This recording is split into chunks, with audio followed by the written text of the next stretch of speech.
You want to find that drive and focus that has you locked in and on fire every single day? My book, The Mirror of Motivation, will do it for you. I bought a copy for you. You take care of the shipping. The book is free. Click the link down there. I got you. Dre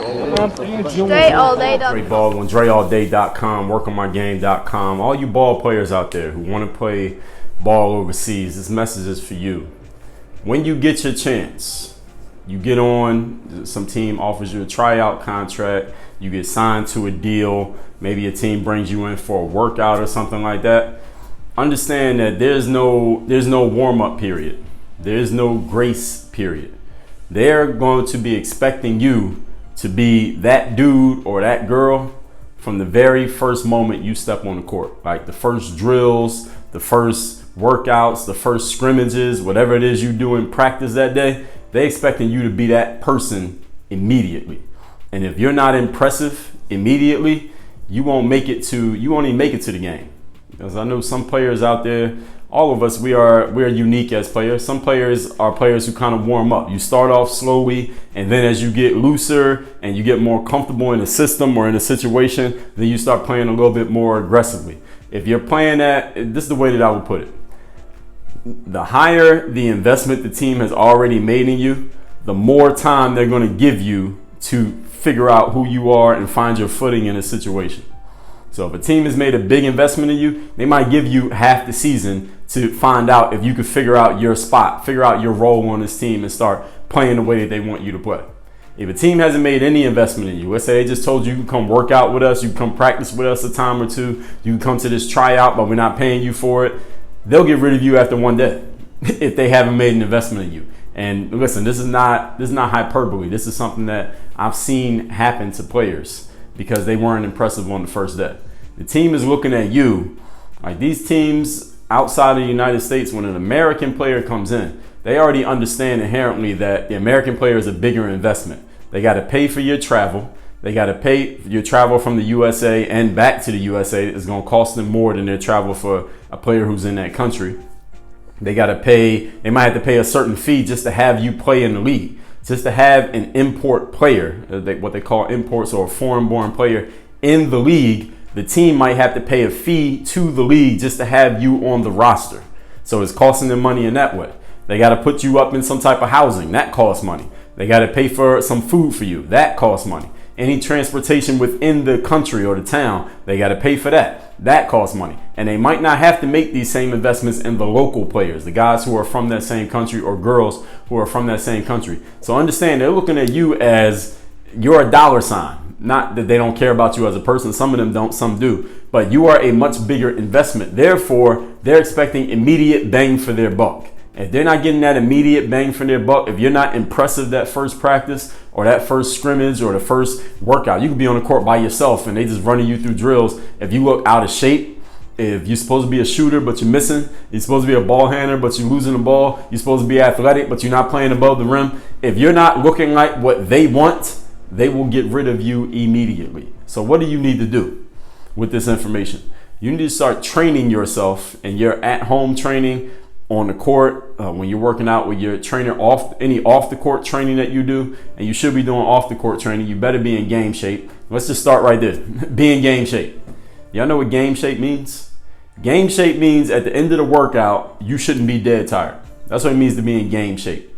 And getting in game shape in a sport like basketball, all y'all had played on a basketball team before. If you're trying to play overseas, you played on a team before, right? So you know about suicides and 17s and all those running drills that coaches make you do. You need to be doing that stuff on your own, because when you get overseas, if you are not in game shape or you're like pulling on your shorts in between breaks of drills and stuff like that, they notice that stuff. And they look at it as, this player is not in shape. This player is not who we expect. This player is not meeting expectations. That's the phrase that they'll use, and they'll get rid of you because you're not impressive. Everything about you needs to impress from the very beginning. I heard Michael Jordan say, when he got drafted to the Chicago Bulls, his mindset was, I wanted to impress everybody. I wanted to impress from day one because I came in there thinking I was last on the totem pole. Even though he was probably making the most money, he was already the number one, first round draft pick, not number one pick, but first round draft pick of the team. He had been National Player of the Year in college, but he came in with the mentality that he had to prove himself to everybody. And that's not a bad mentality for any of you to have when you go somewhere overseas, especially if you're not a big name player. If you're like me and you're coming from like a D3 or a D2 or an NAIA or a JUCO, or I don't know, maybe the 1% of you who go from high school to overseas. Actually, we're not even talking about that because most of y'all can't do that. But I know a lot of players ask me about that. That's probably not going to happen. Go to college and work on your game and get better, because pro basketball is not no LA Fitness. I talked about that already. Get yourself in that game shape. That's the number one thing you can do, is not get tired. And secondly, whatever your thing is, if your thing is handle, if your thing is athleticism, if your thing is shooting, whatever it is, understand that you need to be blowing motherfuckers out the water when you get on the court with that thing, with your shot, with your handle, with your athleticism, whatever it is. Make sure it's obvious. It should be obvious the first day, like, damn, all right, this person can do some things that nobody else in here could do. That's what everybody should be thinking, because that's what makes it make sense for them to pay you what they're paying you, and what they had to pay, what they had to invest just to have you on the team. It might cost them more money to have you on the team than even what they're paying you, depending on the league and the rules and what they got to pay for your housing and all that stuff is an additional cost. So don't think that their investment in you is just your salary. It's all these other things that I just talked about.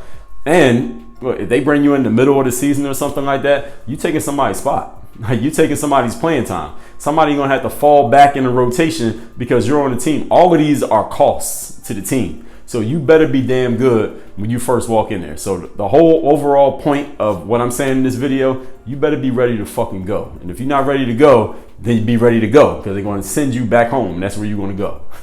And if you want to get my book, The Overseas Basketball Blueprint, it is all about playing basketball overseas. It's the only reference guide in existence about playing ball overseas. You can get the book free. You just take care of the shipping. Go to balloverseas.com. The website again, balloverseas.com. Pay for the shipping. You get my book, The Overseas Basketball Blueprint, shipped to you free. The physical book is a 200-something page book. It tells you everything you need to know about playing basketball overseas. I've covered it all in detail. And this is from a guy who played D3 college, didn't even play my senior year, but then went on to have a 9-year career overseas. So I got you covered. Everything you need to know is in that book. Work on your game. Dre all day.